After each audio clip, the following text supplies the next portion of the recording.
रोका जाए और सुरक्षा बलों को आप देखिए कितनी मुस्तैदी से तैनात किया गया है। और आप देखिए जहां तक आपकी नजर जाएगी वहां तक सिर्फ आपको सुरक्षा कर्मी ही नजर आएंगे, क्योंकि माना जा रहा है कि जो संजय सिंह है उन्हें गिरफ्तार किया गया और कुछ ही देर में ईडी उनके आवास से लेकर के बाहर निकलेगी। मैं आपसे अपडेट लूंगा। मेरे साथ मेरे सहयोगी जितेंद्र शर्मा जुड़ चुके हैं। जितेंद्र, संजय सिंह कैसे कनेक्टेड है इस शराब घोटाले से? क्या आरोप ईडी उन पर लगा रही है, ये बताइए सबसे पहले। देखिए दीपक जी, जो संजय सिंह है, जो आम आदमी पार्टी के सांसद है, उनका सीधे सीधे इस पूरे शराब घोटाले में रोल है, जो कि दिनेश अरोड़ा से कनेक्ट होता है। दिनेश अरोड़ा इसमें मुख्य आरोपी है, लेकिन वो इस समय सरकारी गवाह बन चुका है और उसने अपने बयान में बताया था कि सबसे पहले वो संजय सिंह के संपर्क में आया था और संजय सिंह ने ही उसको पार्टी फंड के लिए जो अलग अलग रेस्टोरेंट्स हैं, अलग अलग जो ऑपरेटर्स हैं दिल्ली के अंदर, उनके जरिए जो फंड है वो जुटाने के लिए कहा था। और उसके बाद संजय सिंह ने ही जो दिनेश अरोड़ा है उसको दिल्ली के उप मुख्यमंत्री मनीष सिसोदिया, जो कि इस मामले में पहले ही गिरफ्तार हो चुके हैं, उनसे मुलाकात करवाई थी। तो आप सीधे तौर पर समझ सकते हैं कि ये जो पूरी जो दिल्ली शराब नीति घोटाला है, जिसको लेकर के दिल्ली के उप मुख्यमंत्री मनीष सिसोदिया पहले ही गिरफ्तार हो चुके हैं और जिनके ऊपर कुछ व्यापारियों को फायदा पहुंचा करके जो पैसा लेने का जो आरोप है पार्टी फंड के लिए और खुद के लिए, उस पूरे मामले में आम आदमी संजय सिंह का अहम रोल आ जाता है, क्योंकि वही इस पूरे मामले के अंदर मुख्य कड़ी है, जो कि दिनेश अरोड़ा को लेकर के आए थे और मनीष सिसोदिया के साथ मिल करके इस पूरी शराब नीति को बनाने में उसका अहम रोल रहा था। तो यानी कि जो आप समझ सकते हैं कि किस तरह से ये जो पूरी जो शराब नीति घोटाला बनाया गया था, उसका जो सेंटर पॉइंट है वो संजय सिंह है।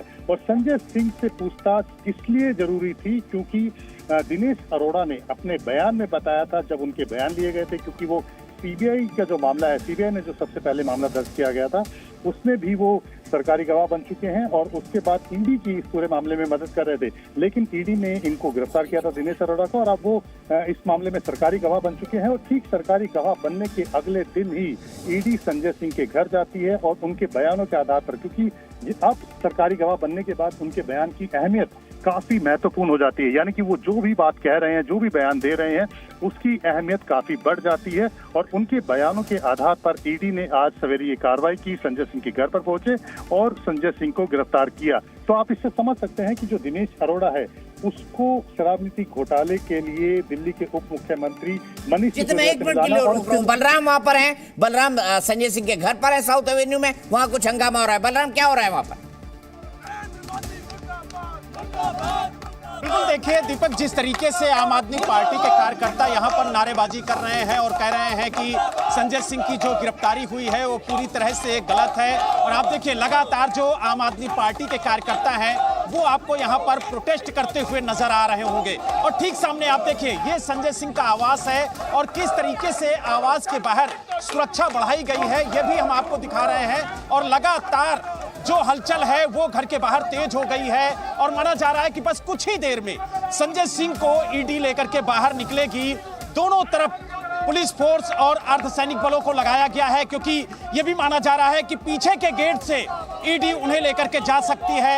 यही वजह है कि दोनों गेटों पर जो आम आदमी पार्टी के कार्यकर्ता हैं, जो सुरक्षा कर्मी हैं, वो मौजूद हैं। लगातार आम आदमी पार्टी के कार्यकर्ताओं की तरफ से नारेबाजी की जा रही है और इस गिरफ्तारी को गलत बताया जा रहा है। तो वहीं सुरक्षा के लिहाज से भारी संख्या में सुरक्षा कर्मियों को तैनात किया गया है, ताकि जिस समय ईडी के अधिकारी संजय सिंह को लेकर के बाहर निकले उस समय कोई अवरोध उत्पन्न ना हो, किसी तरीके की कोई दिक्कत ना हो।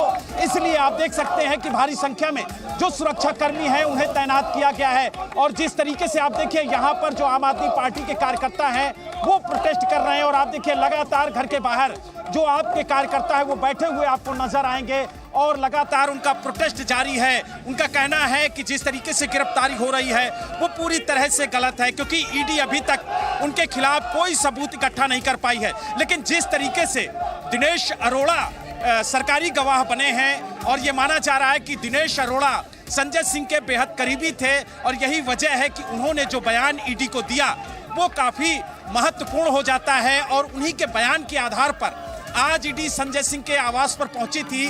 सुबह लगभग 6:56 पर ईडी ने इनका दरवाजा खटखटाया था और उसके बाद ईडी की टीम अंदर पहुंची और लगातार आप देखिए कि जो कार्रवाई है वो चलती रही। लगभग 9 घंटे से ज्यादा का वक्त हो चुका है, अभी भी ईडी अंदर मौजूद है और अब ये बताया जा रहा है कि ईडी ने उनकी गिरफ्तारी कर ली है। तो कहीं ना कहीं जो कार्यकर्ता है वो भी काफी ज्यादा मायूस है, लेकिन ईडी ने करीब 9 घंटे से ज्यादा का वक्त लिया उनसे पूछताछ का और उसके बाद उनकी गिरफ्तारी का ऐलान किया है। तो कुछ ही देर में जो ईडी के अधिकारी हैं वो संजय सिंह को घर से बाहर लेकर के निकलेंगे, उसके बाद उन्हें दफ्तर ले जाएंगे और उसके बाद जो आगे की कार्रवाई है वो की जाएगी। तो लेकिन कहीं ना कहीं जिस तरीके से अटकलें लगाई जा रही थी कि दिनेश अरोड़ा ने जो बयान दिए हैं वो कितना महत्वपूर्ण है, तो उनकी गिरफ्तारी से ये साबित होता है कि दिनेश अरोड़ा का जो बयान था वो बेहद महत्वपूर्ण है, क्योंकि अब दिनेश अरोड़ा सरकारी गवाह बन चुके हैं। तो अच्छा, ऐसे में बलराम मेरी बात सुनिए, लगातार मत बोलिए, मेरी बात सुनिए प्लीज, मेरी बात सुनिए।